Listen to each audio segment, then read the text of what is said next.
The fluorescent lights of snow, Paulo's private medical center, cast harsh shadows across the emergency room waiting area as Maria Santos clutched her chest, feeling the familiar tightness that had been growing worse for days. At 68, she had learned to endure pain quietly, a lesson carved deep by decades of cleaning other people's homes while raising 3 children alone.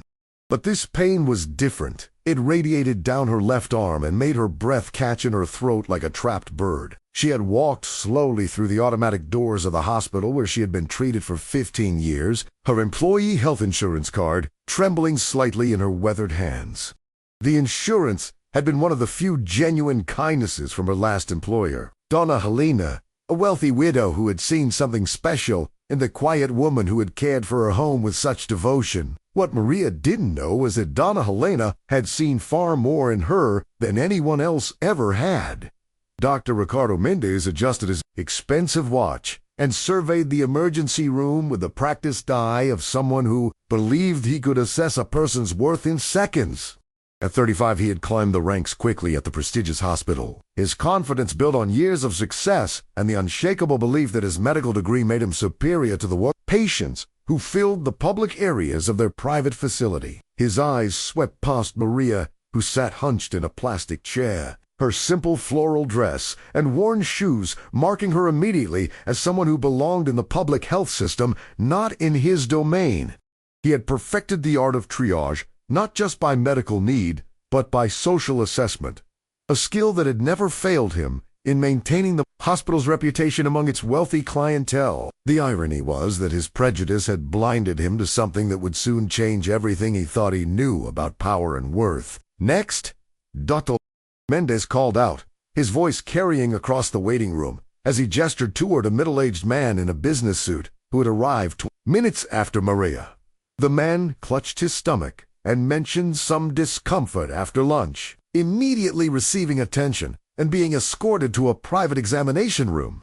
Maria watched this happen again and again, well-dressed patients being called ahead of her despite arriving later, their complaints treated with immediate seriousness, while she remained invisible in her corner chair. Each time someone passed her by, the pain in her chest seemed to intensify. But she had learned long ago not to make a fuss, not to demand attention she felt she didn't deserve.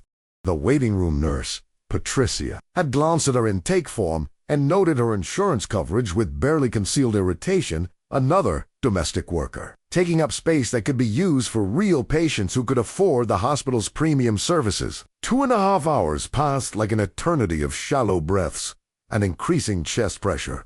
Maria had approached the reception desk twice, politely mentioning that her pain was getting worse, only to be told that the doctor would see her when it was her turn. Patricia barely looked up from her computer, her tone suggesting that Maria should be grateful to be there at all. Meanwhile, a woman in designer clothes complained loudly about waiting 15 minutes for her migraine to be addressed and was immediately rushed to the front of the line.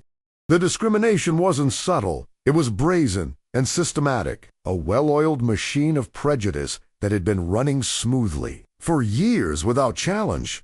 Dr. Mendes had perfected this system, believing that maintaining the hospital's elite image required keeping the undesirable patients in their place, never imagining that his actions were being carefully documented in ways that would soon come back to haunt him. When Maria finally stood up to approach the desk a third time, her legs nearly gave out beneath her. The chest pain had spread across her entire torso, and cold sweat beaded on her forehead despite the air conditioning. This time, Dr. Mendes happened to be at the nurse's station, reviewing charts with his characteristic air of superiority. He looked at Maria with barely concealed annoyance, taking in her modest appearance and labored breathing with a dismissive glance he reserved for patients he considered beneath his expertise. "Let me guess," he said loudly enough for other patients to hear, his voice dripping with condescension. "You think you're having a heart attack?" The words hit Maria like a physical blow, but she straightened her shoulders with the dignity that had carried her through decades of similar humiliations. She had faced prejudice before, but never when her life hung in the balance. "Doctor, I'm having trouble breathing, and the pain in my chest is getting much worse," Maria said quietly, her voice steady despite the fear coursing through her. She had learned to speak respectfully to authority figures, even when they showed her no respect in return. Dr. Mendes rolled his eyes dramatically, making sure his performance was visible to the nursing staff who had gathered around. "These people," he said with exaggerated frustration, "they always think everything is a heart attack, a little anxiety, maybe some indigestion from too much coffee, and suddenly it's a medical emergency." His words were calculated to humiliate, to put Maria back in what he considered her proper place. The nurses laughed nervously, uncomfortable with his obvious prejudice, but too afraid of his authority to speak up. Patricia nodded along, adding her own commentary about how some patients exaggerated their symptoms to get faster treatment. Dr. Mendes didn't bother with even a basic examination. He glanced at Maria's chart, noted her age and insurance type, and made his diagnosis based purely on his prejudices. "I'm prescribing an anti-anxiety medication," he announced, scribbling on a prescription pad with theatrical authority. "Take this, go home, get some rest, and stop worrying so much. Your heart is fine. You're just letting stress get to you." Maria tried to explain that this felt different from anything she had ever experienced. Now the pain was radiating down her arm and making it hard to think clearly, but Dr. Mendes had already turned his attention to a younger patient, expensive athletic wear, who was complaining about knee pain from tennis. The contrast was stark and intentional. The wealthy patient received immediate attention and a thorough examination, while Maria was dismissed without even having her blood pressure checked. The systematic nature of the discrimination was so ingrained that it seemed natural to everyone involved. What none of them knew was that Maria's simple appearance masked a story of unexpected fortune and hidden strength.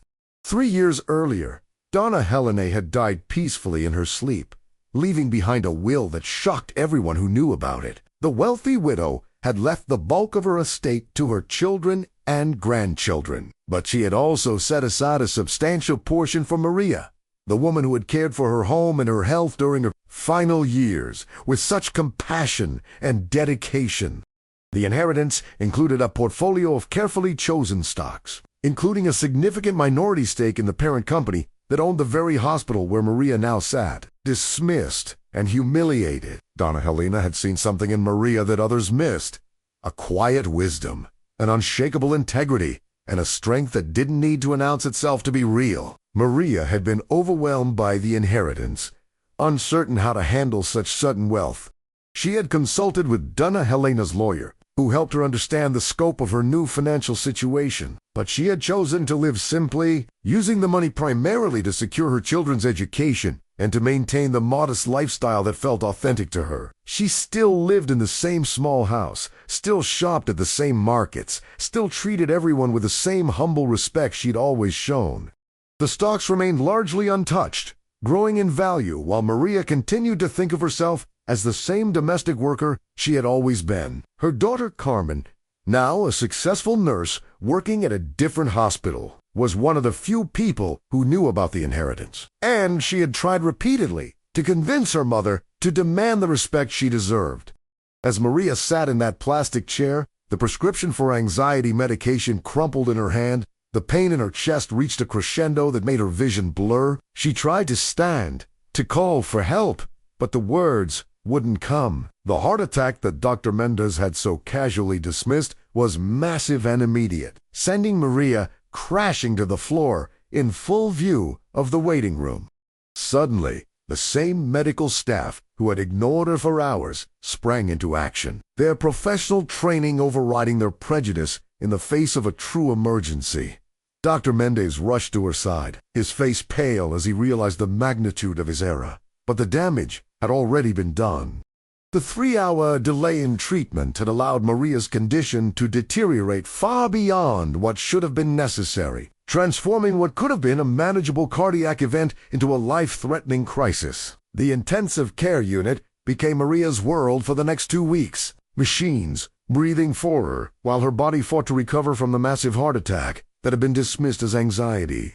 Carmen rushed to the hospital as soon as she received the call, her nursing background allowing her to understand immediately how serious her mother's condition was. As she sat by Maria's bedside, reading through the medical records that detailed the 3-hour wait and Dr. Mendes's dismissive treatment, her professional outrage grew into something much more personal and powerful. She knew that her mother's quiet dignity would never allow her to seek justice for herself. But Carmen also knew about the inheritance and the shareholder status that made Maria far more than just another dismissed patient. The irony wasn't lost on her. The hospital that had nearly killed her mother through neglect was partially owned by the very woman they had treated as disposable. Carmen's complaint to the hospital administration was unlike anything they had received before. Armed with detailed medical records that documented the discriminatory treatment, backed by her own medical expertise, and supported by the revelation of her mother's shareholder status, she demanded answers that couldn't be ignored or dismissed. The hospital's board of directors found themselves in an unprecedented position, facing a discrimination lawsuit from someone who literally owned part of their company. Dr. Mendes' casual prejudice, so long protected by institutional bias, suddenly became a massive liability that threatened the hospital's reputation and financial stability. The same executives who had turned a blind eye to discriminatory practices for years now scrambled to contain a crisis that had the potential to destroy everything they had built. The investigation that followed was swift and comprehensive, revealing a pattern of discrimination that went far beyond Maria's case. Hospital records showed consistent delays in treatment for elderly patients, working-class women, and people of color, while wealthy and well-connected patients received immediate attention regardless of the severity of their conditions. Dr. Mendes' behavior was documented through multiple incidents. His prejudiced comments, recorded in nursing notes, and patient complaints that had been systematically ignored by administration. Patricia, the reception nurse who had dismissed Maria repeatedly, was found to have a history of similar behavior that had been overlooked because it aligned with the hospital's unspoken priorities. The institutional nature of the discrimination became impossible to deny when presented with months of documented evidence. Dr. Mendes' termination came with a public statement from the hospital acknowledging their failures and committing to comprehensive reform.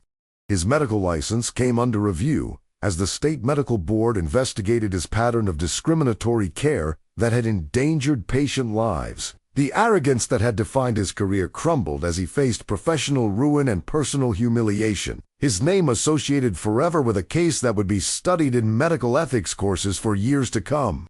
Patricia and another nurse who had participated in the discriminatory treatment were also terminated, their careers ending abruptly as the hospital sought to demonstrate their commitment to change. The swift justice felt almost surreal to Carmen, who had expected months or years of legal battles rather than the immediate accountability that came with her mother's unexpected power. When Maria finally woke up after 2 weeks in intensive care, she found her world transformed in ways she couldn't have imagined. Her quiet life had become the center of a controversy that reached the highest levels of hospital administration and state health oversight. Carmen sat by her bedside, explaining gently how the inheritance that Maria had tried to keep private had become the key to achieving justice not just for her, but for countless other patients who had suffered similar discrimination. Maria listened with the same quiet dignity she had always shown, her hand stroking the blanket as she processed the magnitude of what had happened. The heart damage was permanent.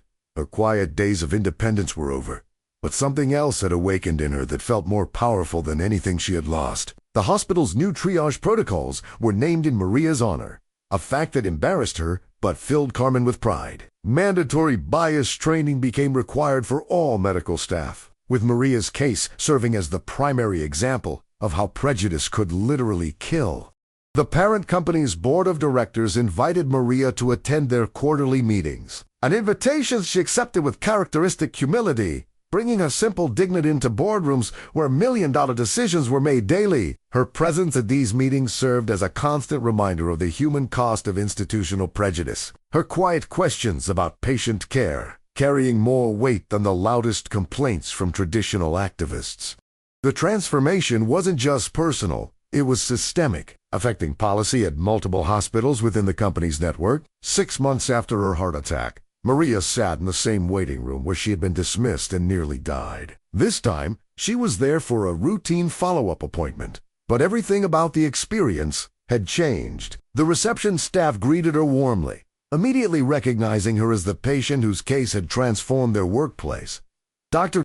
Mendes's replacement, Dr. Sarah Chun, was a young physician who had been specifically recruited for her commitment to equitable care and her experience working with diverse patient populations. The mandatory bias training that Maria's case had triggered was evident in every interaction. Staff members who once would have dismissed elderly or working-class patients now provided the same respectful care regardless of a patient's appearance or insurance status.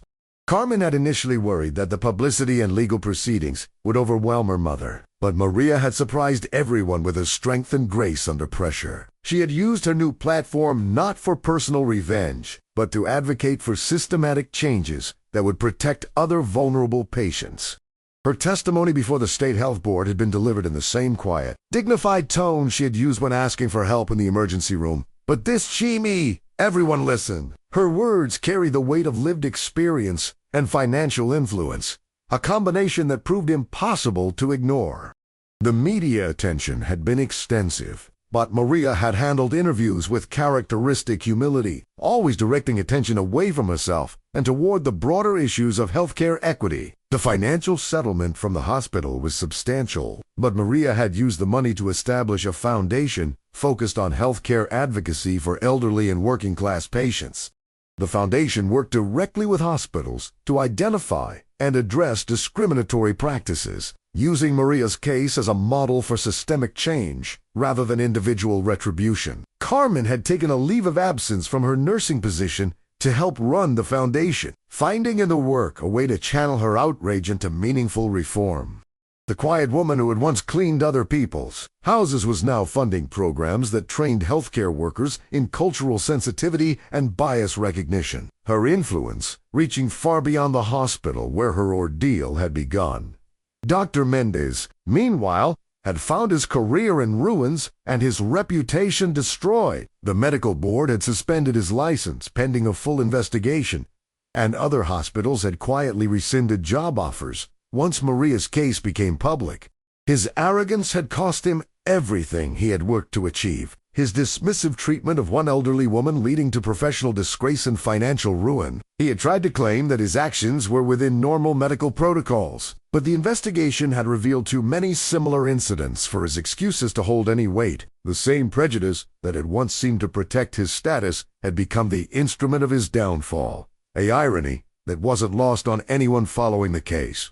Patricia, the reception nurse who had dismissed Maria's repeated requests for help, had also found her career ended by her participation in the discriminatory treatment. Her casual cruelty, so long protected by institutional indifference, had finally met consequences that matched its impact. She had tried to claim she was just following protocols, but the investigation had shown that her behavior went far beyond policy into personal prejudice that had endangered lives.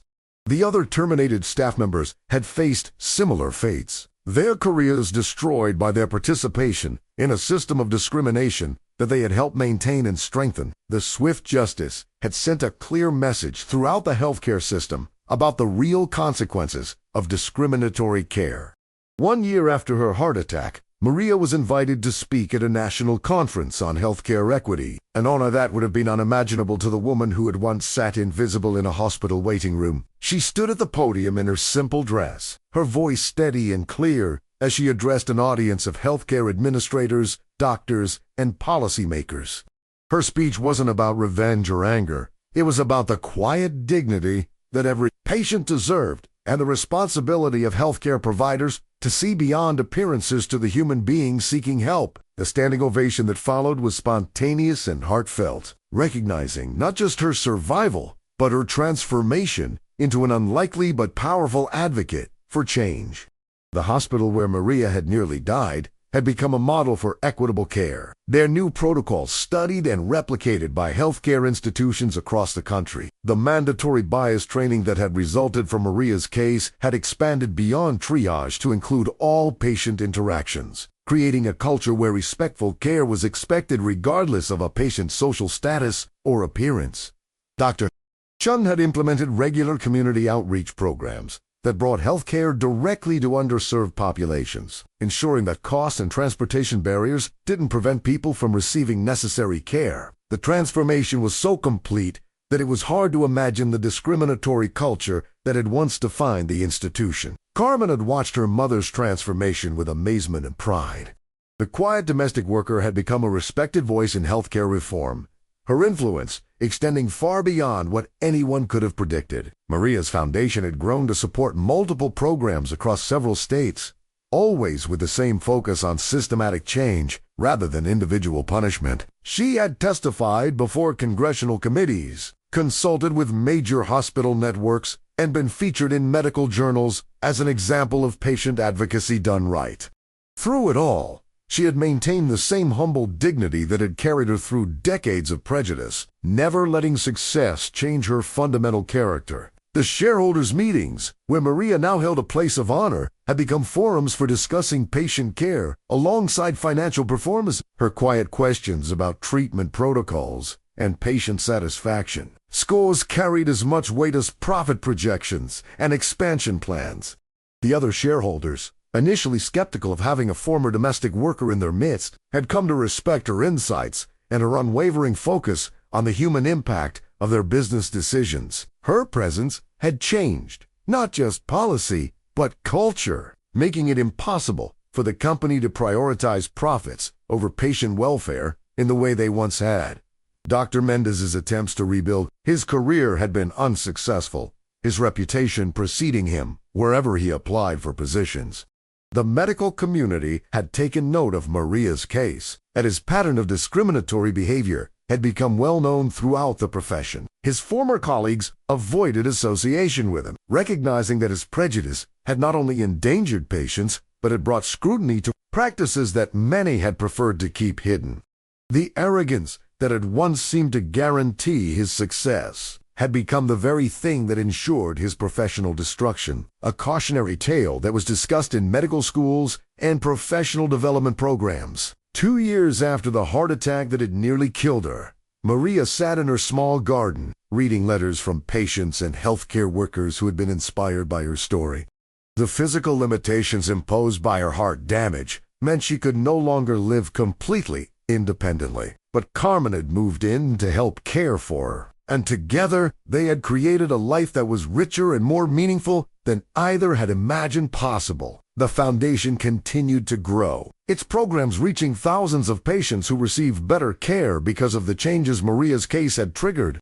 Her influence had rippled out far beyond the emergency room where she had been dismissed, touching lives she would never meet, but whose experiences had been fundamentally improved by her courage. The quiet woman who had once been invisible to the medical establishment had become impossible to ignore, her story serving as a powerful reminder that dignity and worth weren't determined by appearance or social status. Maria's transformation from dismissed patient to healthcare advocate had been remarkable, but perhaps even more remarkable was the way she had maintained her essential character throughout the journey. She was still the same humble, thoughtful woman who had spent decades caring for others. But now her caring had expanded to encompass a movement that was changing healthcare for countless vulnerable patients. The prejudice that had nearly killed her had ultimately become the catalyst for saving others. A irony that wasn't lost on anyone who knew her story. The hospital's emergency room now displayed a small plaque dedicated to equitable patient care, a reminder to all staff of their obligation to treat every person who walked through their doors with respect and dignity.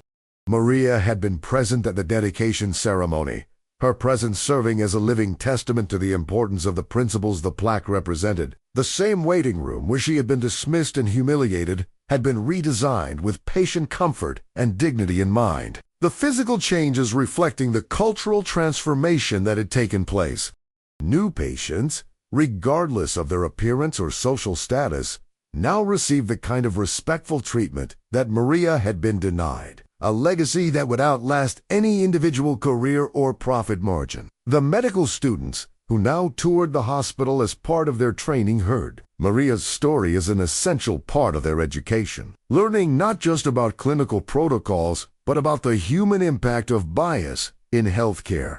Her case had become a standard part of medical ethics curricula, used to teach future doctors about the deadly consequences of prejudice and the importance of seeing every patient as deserving of respect and care. The young physicians who learned from her experience would carry those lessons into their own practices, multiplying the impact of her ordeal. far beyond what she could have achieved through individual advocacy alone. Carmen often marveled at the way her mother had handled the attention and responsibility that had come with her unexpected role as a healthcare reform advocate. Maria could have retreated into bitterness or used her influence for personal gain, but instead she had channeled her experience into systematic change that would benefit countless others. The foundation she had established would continue its work long after she was gone, institutionalizing the lessons learned from her case and ensuring that future patients wouldn't face the discrimination that had nearly cost Maria her life. Her legacy was measured not in personal wealth or recognition, but in the lives saved and the dignity restored through the changes her courage had made possible. As Maria sat in her garden that evening, the setting sun casting long shadows across the flowers she tended with careful attention, she reflected on the unexpected journey that had brought her to this point. The heart attack that had nearly killed her had also awakened something in her that she hadn't known existed.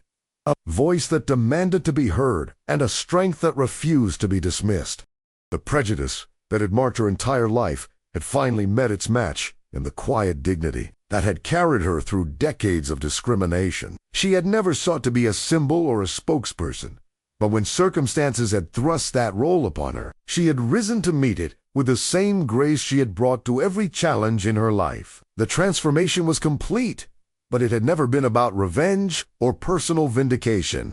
Maria had used her unexpected power to create change that would benefit others long after her own story was forgotten. The hospital that had nearly killed her through prejudice had become a leader in equitable care. The doctor who had dismissed her had faced the consequences of his discrimination, and the system that had failed her had been forced to confront and change its fundamental assumptions. The quiet domestic worker had achieved something that louder voices and more obvious power had failed to accomplish. She hot mind. Discrimination too costly to continue and too visible to ignore. In the end, Maria Santos had proven that dignity wasn't something that could be given or taken away by others. It was an inherent quality that prejudice could obscure, but never destroy. Her story had become a powerful reminder that appearance didn't determine worth. That respect was a right rather than a privilege, and that systematic change was possible when individual courage met unexpected opportunity. The woman who had once been invisible had become impossible to ignore, not through anger or demands, but through the quiet strength that had always defined her character. Her victory wasn't just personal, it was a triumph for every patient who had been dismissed, every person who had been judged by their appearance, and every voice that had been silenced by prejudice and institutional indifference.